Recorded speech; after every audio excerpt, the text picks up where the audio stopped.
Shri Gurubhyo Namaha. I am Priya Venkatraman from Pune Vidyashram School. Let us have a small recap of our previous session. We have discussed about the causes of loss of biodiversity. What are the causes we have discussed earlier? Deforestation, that is cutting of trees. Second one, illegal hunting. Few organisms like cheetah and dodo bird, they extinct due to illegal hunting. And pollution is one of the cause. And natural disasters, disasters such as earthquake, floods, cyclones, tsunamis and hurricanes have also contributed in the reduction of plant and animal species in many areas. Then the next one, exotic species. Animals and plants that do not belong to a place originally and are introduced from elsewhere are known as exotic. And two more reasons also I want to discuss with you children. Over exploitation.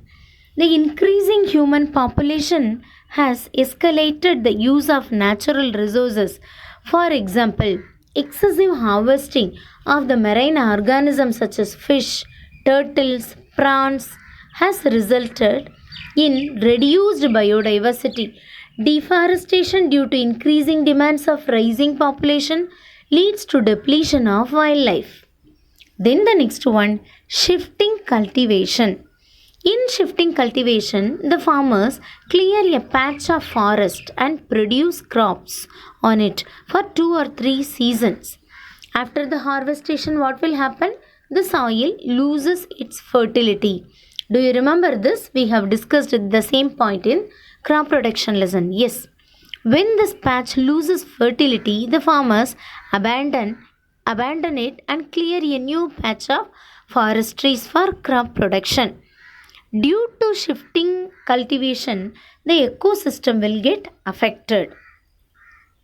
Shifting cultivation is prevalent mostly in tropical countries. Tropical means a region near the equator is known as tropical region. In India, the people of eastern and northeastern regions practice shifting cultivation on hill slopes. Up to this, we have discussed. Clear? Let me get into the topic. Today's topic is we are going to discuss about the reasons or conservation of biodiversity. What are the steps to be taken to conserve our biodiversity or flora and fauna? All the different kinds of plants living in their natural surroundings are called the flora of that place. In the same way, all the different kinds of animals living in their natural surroundings are called the fauna of that place. Together, the flora and fauna of a place form the biodiversity of that place. We know, we have already discussed. Listen, all the components of the environment are interdependent. Any change in one component may affect all the components. So, we need to conserve biodiversity for our survival and to maintain the natural ecological balance. It also ensures the continuous availability of useful plants and animals and their products to our future generations. Government and non-government bodies at international and national and local levels are constantly involved in the conservation of biodiversity programs, framing laws to protect the extinct forest, existing forest and wildlife, and popularizing awareness programs for conservation of biodiversity. Conservation of biodiversity. There are many other activities that cause immense loss of biodiversity. To deal with the crisis, the forest and wildlife must be maintained, preserved and conserved. Conservation of forest and wildlife means to protect these resources in their natural environment without disturbing them in any way. How can this be done? Has our government implemented any rules or regulations for the conservation? What are the various steps that have been taken to protect the disappearing species? We will study about all these aspects as we proceed. You are now familiar with the basic reasons for the extinction of species. Some plants and animals have already become extinct, and there are many others facing the danger of extinction. The species that may extinct have certain characteristics. What are they? These are large body size, small population size, and low reproductive rate. These are also one of the causes. Interest in protecting the world's plant and animal species has intensified during the last 25 years. The next one is a red data book. Before enter into that topic, we have to learn few terms.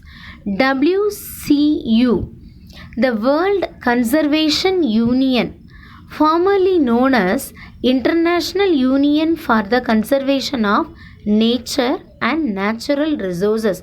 Let me repeat, WCU, World Conservation Union, and IUCN, International Union for the Conservation of Nature and Natural Resources, compiles the Red Data Book. What do you mean by the Red Data Book?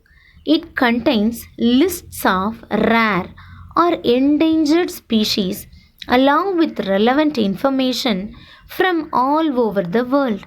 This list is termed as the IUCN Red List. It was initiated in 1963, and since then the evaluation of the conservation status of species is continuing on a global scale.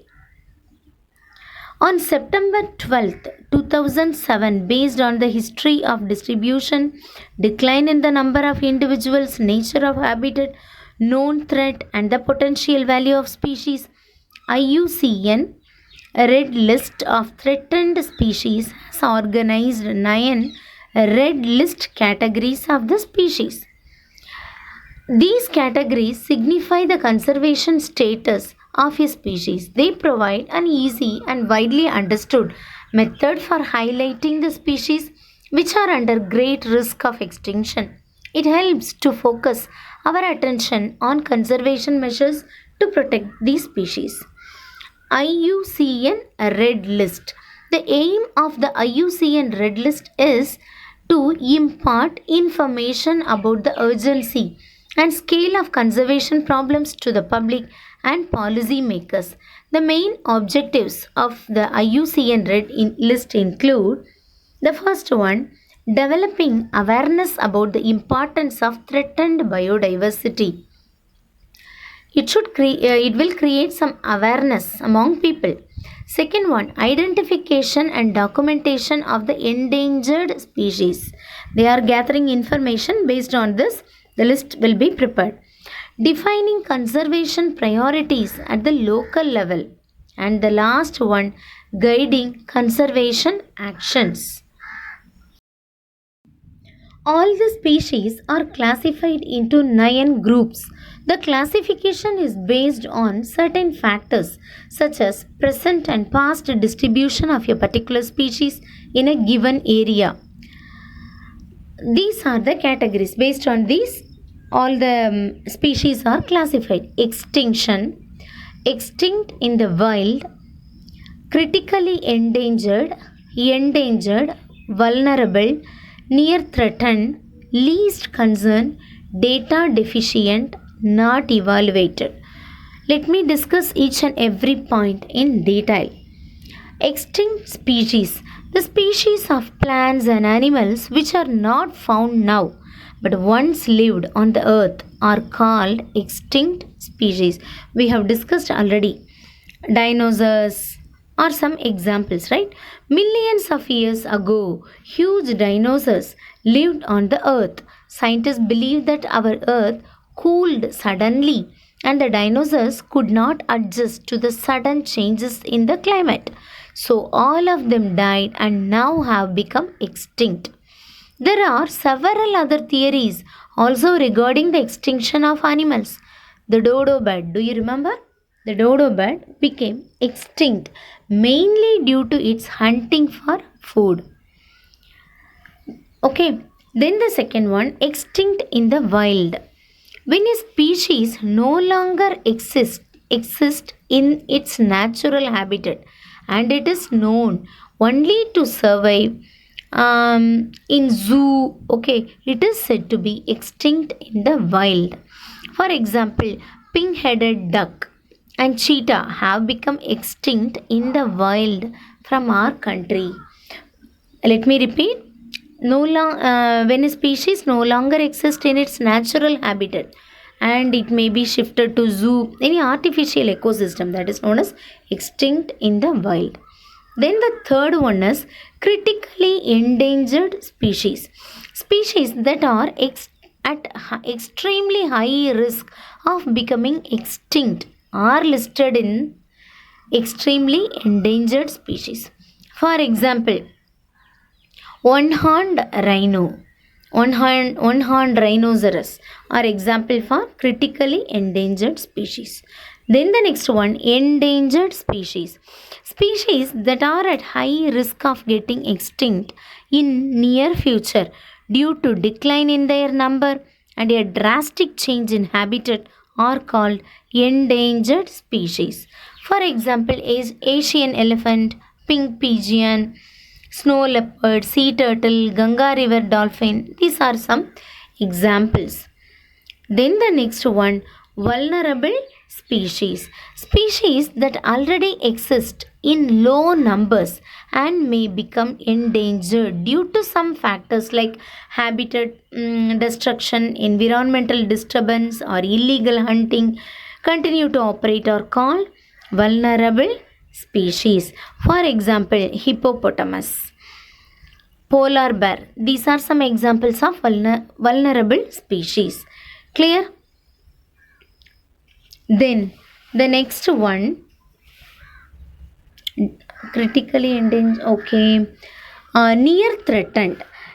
These species are those which may be considered threatened in the near future. Some examples of nearly threatened species are blue-billed duck. Then the next one, least concern. These species have abundant population and face no immediate threat to their survival. For example, wood pigeon and brown rat. Then the next one, data deficient. These are the species about which it is difficult to make a direct or indirect assessment of the risk of extinction. This is because the information available is insufficient. Then the next one, not evaluated. These species have not yet been assigned against the above criteria. Based on the above criteria, few species have not yet been assessed.